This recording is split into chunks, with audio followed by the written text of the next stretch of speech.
paradis terrestre existe, c'est ici, c'est un jardin extraordinaire. Bonjour Philippe. Bonjour Christian. Dis-moi, depuis combien d'années es-tu dans ce havre de paix? Eh bien, je suis arrivé en juillet 76, ça va faire presque 40 ans. 40 ans l'année prochaine. Superbe endroit. Pour débuter cette balade au pays des gens heureux, tu vas m'expliquer qu'il n'y a pas que des violons sur le toit. Non, mais tu vois, il y en a un sur mon toit, mais pour d'autres maisons, quand on fabrique des épis de fêtage, on peut mettre des tas de choses dessus en fonction du client, de la maison, de la région. Il y a plein de choses à faire. Et comment ça se fabrique? Eh ben, je vais te montrer, on va aller à l'atelier. Super, on y va.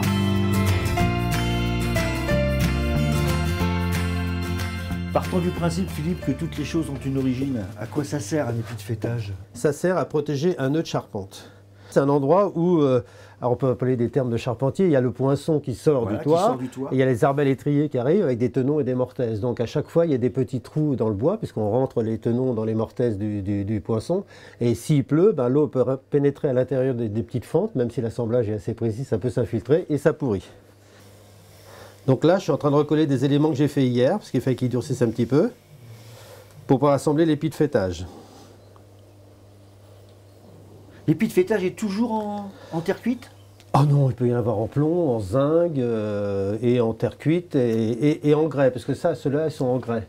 L'avantage, c'est qu'ils ne gèlent pas, parce que beaucoup d'épis de fêtage étaient faits en terre vernissée, et au bout d'un moment, les mailles s'écaillent un petit peu, et il peut y avoir des infiltrations d'eau, et le gel les détruit. C'est pour ça qu'on n'en voit plus tellement d'épis de fêtage. Donc voilà, l'épi est monté, vous voyez, c'est très rapide. Et maintenant, on peut commencer à faire des décorations. Et là-haut, je vais poser cette petite boule que je vais transformer en oiseau. Alors ça, on appelle ça le couronnement. Et le couvreur, quand il le pose, il le scelle aussi maintenant au silicone. Avant, on scellait avec de la chaux. Le épi de fêtage est creux. Oui, est-ce qu'il y a quelque chose, à un moment donné, qui est glissé dedans ou... Bien sûr, parce qu'ils sont scellés avec de la chaux ou sur une tuile, mais avec un petit peu de chaux au pied. Et on met une grande tige métallique dedans, pour en cas où il se décellerait s'il y a un coup de vent qui ne bouge pas. Et en plus, on le cale autour de la tige métallique, on met des chiffons huilés, ce qui à la fois protège un petit peu en cas de coup de foudre, ça fait un petit isolant, mais surtout, ça empêche que l'épi bouge. Maintenant que tous les éléments sont assemblés, je les amène sur ma table de travail et je vais faire un petit décor rapide, mais on peut faire beaucoup de choses. Hein. Parce que tous les épis de fêtage sont bien décorés. C'est surtout pour le plaisir du potier, à vrai dire, parce que c'est leur plaisir de faire ça. Il n'y a aucune utilité. Il n'y a aucune utilité particulière, sauf une petite symbolique. Et puis quand c'est très haut dans le ciel, il faut des jumelles pour regarder. Nous allons en parler de la symbolique. D'accord. Ok.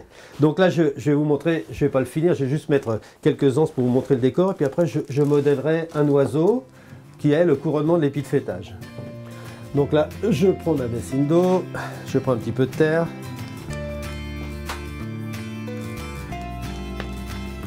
Voilà.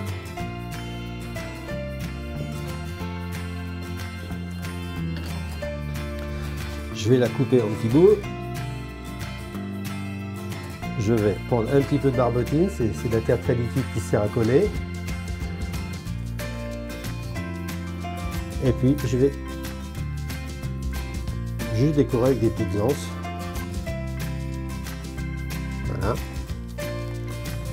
Et puis après, quand ça va être un peu plus sec, on fera les finitions, c'est-à-dire on ébarbera un peu toute la terre. Voilà.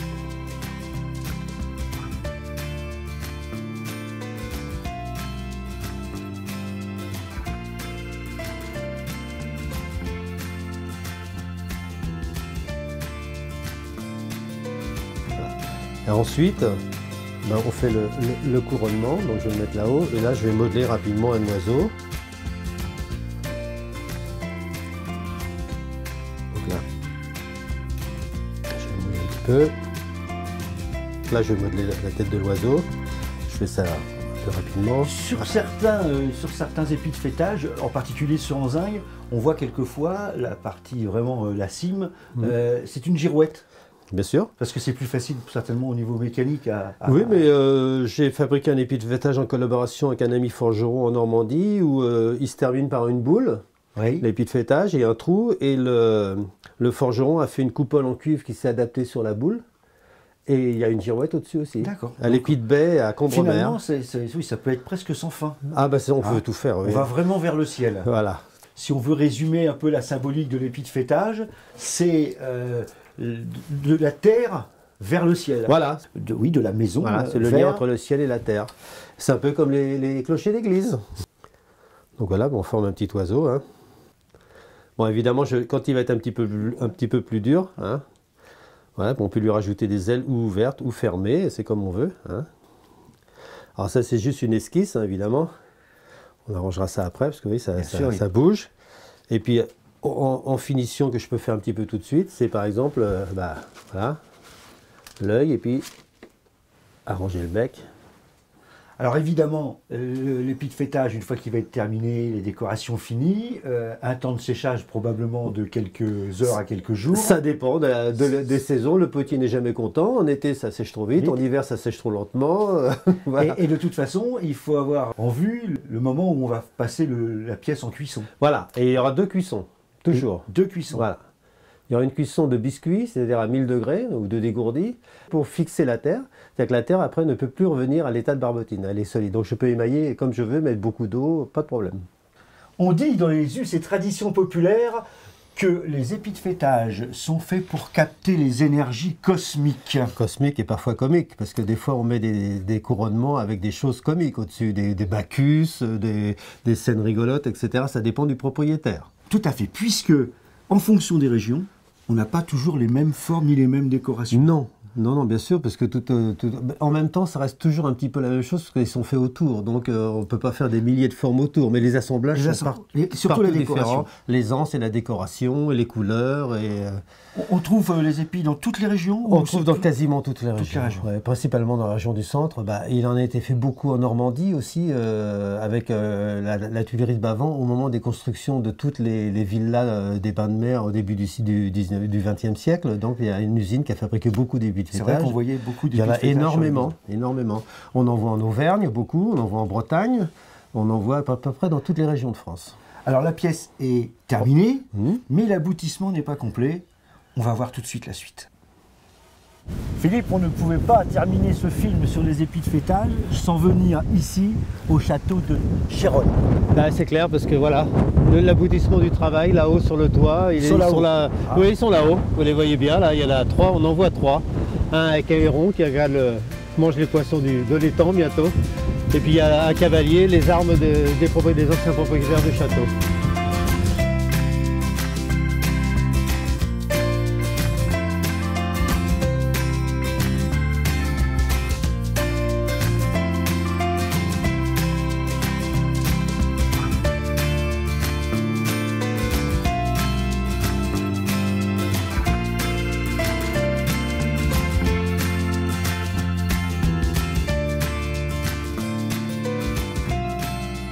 Alors après avoir été voir ces beaux épithétages sur le toit du château de Chéronne, retour à l'atelier. Philippe Ménard, c'est un faiseur d'épithétages, mais pas que. Exactement. Alors c'est quoi le reste? C'est mon petit monde, voilà. J'ai dit tout à l'heure que nous étions au paradis terrestre, à l'étage en dessous il y a le diable. Oui, il est là.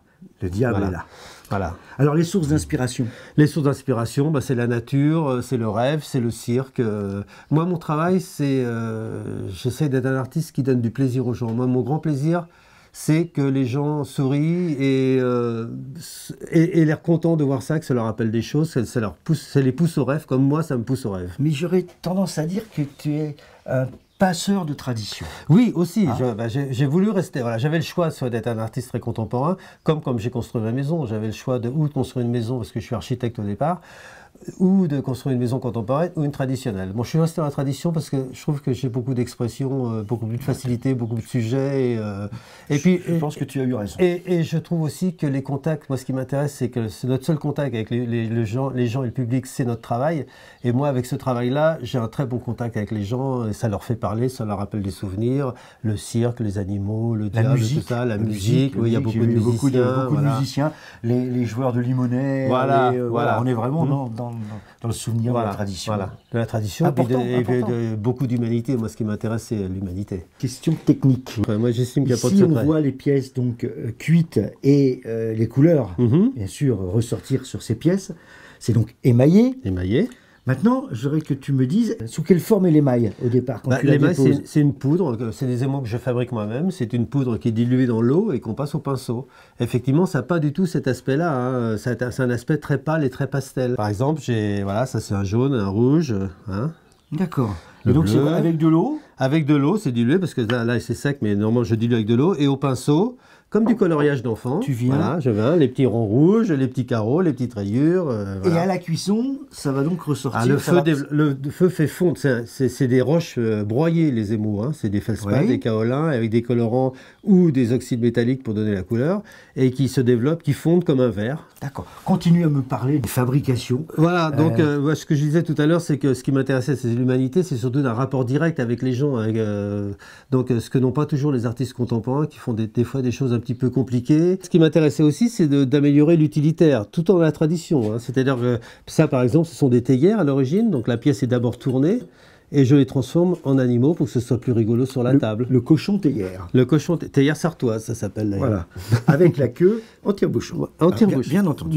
Bien entendu. Puis des fois aussi, on déborde un peu sur les animaux locaux, parce que ça c'est un hippopotame, on rencontre Ouais. rarement dans nos campagnes Ah, sartoises. il faut bien chercher, tu Voilà. sais, des fois, un soir de fête. Ça c'est pareil, c'est un pichet.